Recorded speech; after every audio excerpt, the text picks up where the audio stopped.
Mr. Mark Selby. How are you, sir? Very good, Mr. Matthew Gordon. I'm glad to hear it. I'm glad to hear it. I know you've been traveling the world, so thanks for making time for us. Obviously, I'm kind of keen to sort of see how the Indonesians are getting on, if they're sticking to their guns or not. But first, we've got to start with the market. How's nickel doing? Yeah, so we've bounced back up. We've kind of stuck in a 16 to 17,000 range. We've now broken through that, and the nickel price seems to want to go higher. So we've got to get through some technical resistance. But on track. And the big, sort of this week's been pretty quiet, but there's one very, important piece of news. The Indonesian Energy and Mineral Resources Ministry said, yep, we're not making major changes to the quotas. So, that's going to have any kind of impact on the market. So, you'll remember sort of back in June, the shorts started talking about, Indonesia's going to cave. The Chinese started talking about pulling investment or cutting back on investment, blah, blah, blah.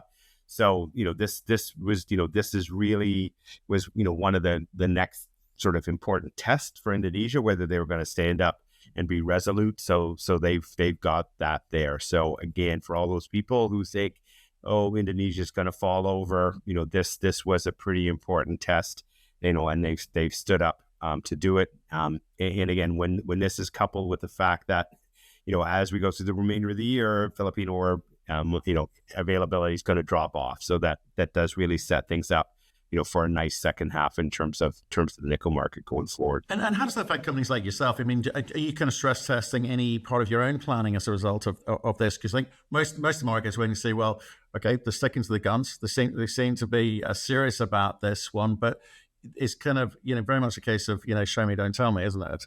Yeah. So that's definitely the case. And again, so I've been pointing out to investors, 2026, is the year where the sentiment in the market's going to change. And again, it wasn't going to change overnight. We had an initial clap, but you're going to see as the year moves on, just one of the other pieces that came up, Bernstein, who's one of sort of the leading independent equity research analyst groups, just updated their, came up and sort of bumped their price forecast, for 2026, and really highlighted the fact that they think the market's going to be in a small deficit this year. So, that's the kind of thinking that's going to happen. And you're going to need, a whole year for most of the analyst community to move over there, because again, none of them are going to admit they were really, really wrong. So most of them have moved to, balance, small surplus balance to small deficit for this year, but they still have surpluses coming back for the next couple of years magically, even though Indonesia is not producing any more nickel, and there really isn't any new supply scheduled to come on in the rest of the world. So they'll do this in steps as we move forward. And again, for those who listen to the story, generally when you see a price move, what happens is the analysts, the price might have moved from here to here. So in our case, from 14 something up to 19. And then we're sitting around 17 today. So you'll just see them move their price deck up. They won't ever catch up or get ahead of it for a while. They will continue to chase it higher as we move forward, and that's what you're going to see through the balance of the year. It's interesting to hear Bernstein's views there. But it's not. I think that so generally in the market, it's not just about Indonesian ore availability. It's also comes back to some of the things you and I talked about in the past, which is sort of HPAL economics, surely. Oh, for sure. And that's the other part with the resumption of fighting in the Gulf. Sulfur prices came off as things quieted down a little bit, but they're now ratcheting back up. And again, a lot of people had multi-month inventory stockpiles, and they were slowing production down to kind of stretch that out. Now that it looks like, we're going to have a prolonged disruption, it'll be interesting to see how it plays out. The key piece is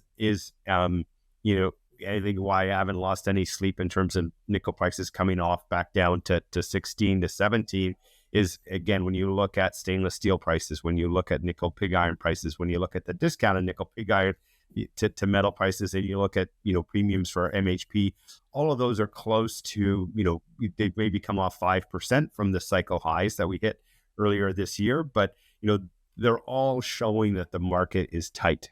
That there isn't necessarily, there's a pile of nickel that's now made its way to the LME, but in terms of the rest of the pipeline, things are pretty tight. And again, with that underlying Philippine ore availability dropping off, that tightness is going to continue to push its way through the market. So again, the second half of this year should be pretty good for nickel in general. So Ty, just kind of maybe put that in context. You talk about like a Philippine ore output sliding into the end of the year. How material is the reduction of the NPI feedstock, you know, as an Oh no, indicator? it's huge. So Philippines is again just driven by monsoon weather. So and this happens every year. So they produce about half of the ore that they produce in just one quarter, which was the quarter that we just finished, the second quarter.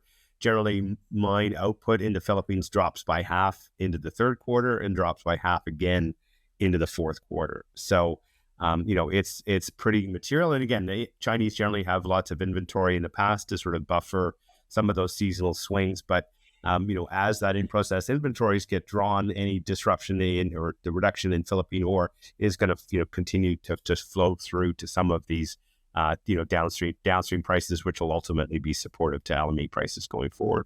Interesting. Okay, so keep an eye on MPI. It was just again. I know you talk about stainless steel. You're not losing a sleep because that, you explained why the stainless steel. But in terms of EV sales, that was a kind of big leading indicator. Things looking any softer, or are we still No, on the EV up? sales are good. I mean, the thing that we've talked about in the past is just the stocking restocking cycle. So we came off a massive 3-year destock after the huge stockpiling that happened in 21-22 about lithium. They've now gone through those stocks. So what we're seeing is we're still seeing sort of mid to high single digit growth in nickel into EVs. But in terms of the pipeline, nickel demand in the precursor sector, and we've seen this for cobalt and some of the other minerals, lithium, that's why we're seeing a decent spike in lithium prices as well, or is up 30 to 40% so far this year. So, very, very, very continued, that's not going to continue. Again, high mid to single digit, maybe low double digit growth is where we're going to be long term. But for the time being, that's, sucked a whole pile of inventory, back into the battery supply chain. Right. Okay. And of course, with this kind of normalization, and obviously we're moving out of a nascent industry now, moving into something a bit more established. In terms of, I know with Canada Nickel, you're stainless steel focused, but when you kind of look at the kind of amount of kind of battery grade nickel available over the next few years, I mean, where the heck's it coming from? No, I mean, it's basically it's Indonesia, and then there's a handful of us that have continued to advance our projects over the last 3 or 4 years. So it's us, Centaurus, it's Lifezone in Tanzania, it's Talon, in Michigan, and then you've got Erdia in Australia, and then FPX out in British Columbia are really the only projects that are at an advanced stage with some scale that could come to market, over the next while. So that once the market starts to recognize that we're going to be shifting into sustained deficits, they will then shift back to look at the supply pipeline and go, oh geez, it's pretty empty, right? So that we haven't got to that second step yet.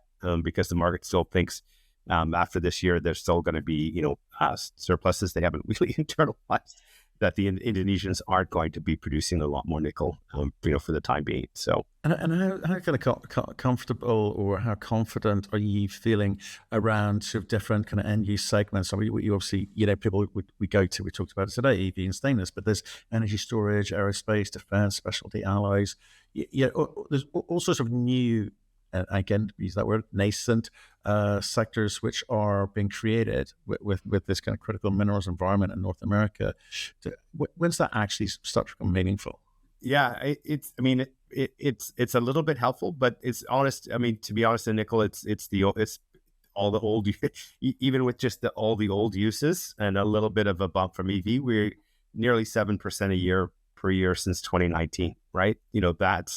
That's a lot of annual demand growth year in, year out. And, in terms of the next while, defense is a big alloy user, oil and gas is a big nickel alloy user, aerospace, Boeing will eventually be able to make planes that somebody will want to buy again. And so, all of that, all of the underlying demand strength, is there. People get caught up on China, but it's not China. It's the whole South Asia industrialization, infrastructure build out in places like India, Southeast Asia, the Middle East. And that's not going to really, again, unfortunately, the Strait of Hormuz and all the stuff with Iran is going to take a little bit of the edge off for all of the metals.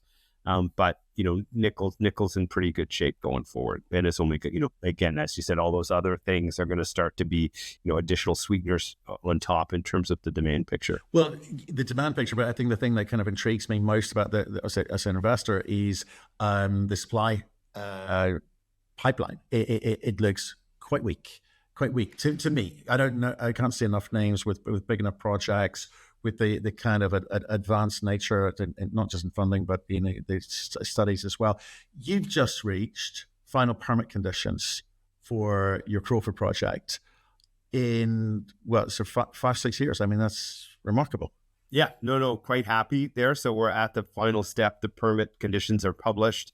It's been sent to the minister for final approval. They have 30 days to do it. They've done it fat.